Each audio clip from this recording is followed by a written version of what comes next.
أعوذ بالله من الشيطان الرجيم.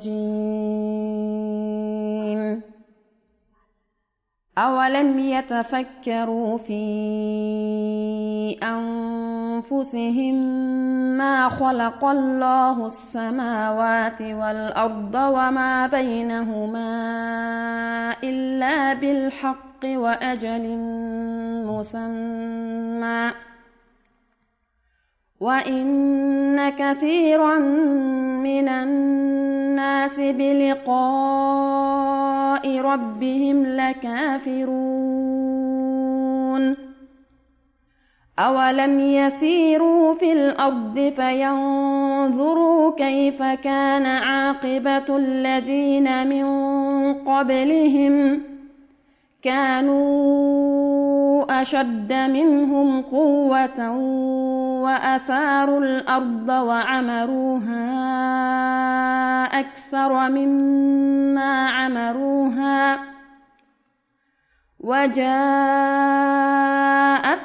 رسلهم بالبينات فما كان الله ليظلمهم ولكن كانوا أنفسهم يظلمون. ثم كان عاقبة الذين أساءوا السوء أن كذبوا بآيات الله وكانوا بها يستهزئون. الله يبدأ الخلق ثم يعيده ثم إليه ترجعون. ويوم تقوم الساعة يبلس المجرمون ولم يكن لهم من شركائهم شفعاء وكانوا بشركائهم كافرين. ويوم تقوم الساعة يومئذ يتفرقون فأما الذين آمنوا وعملوا الصالحات فهم في روضة يحبرون. وأما الذين كفروا وكذبوا بآياتنا ولقاء الآخرة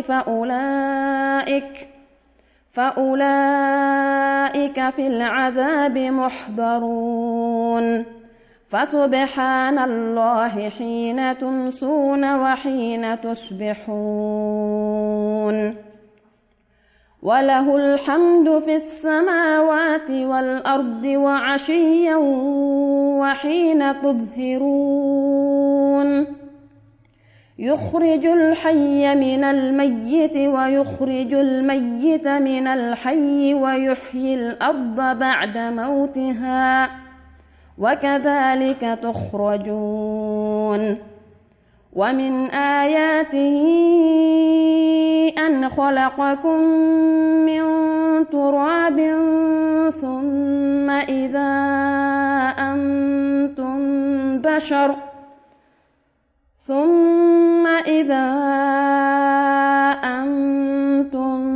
بشر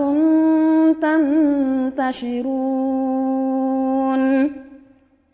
ومن آياته أن خلق لكم من أنفسكم أزواجا لتسكنوا إليها وجعل بينكم مودة ورحمة إن في ذلك لآيات لقوم يتفكرون.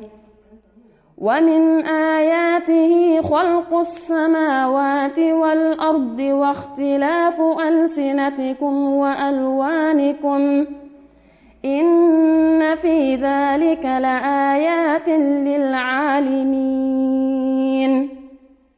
ومن آياته منامكم بالليل والنهار وابتغاؤكم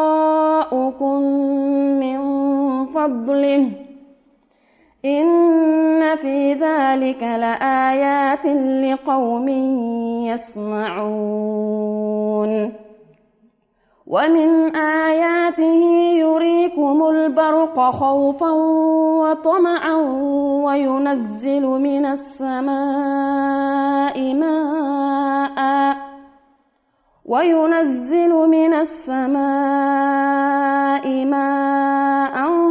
فيحيي به الأرض بعد موتها إن في ذلك لآيات لقوم يعقلون ومن آياته أن تقوم السماء والأرض بأمره ثم إذا دعاكم دعوة من الأرض إذا أنتم تخرجون وله من في السماوات والأرض كل له قانتون وهو الذي يبدأ الخلق ثم يعيده وهو أهون عليه وله المثل الأعلى في السماوات والأرض وهو العزيز الحكيم.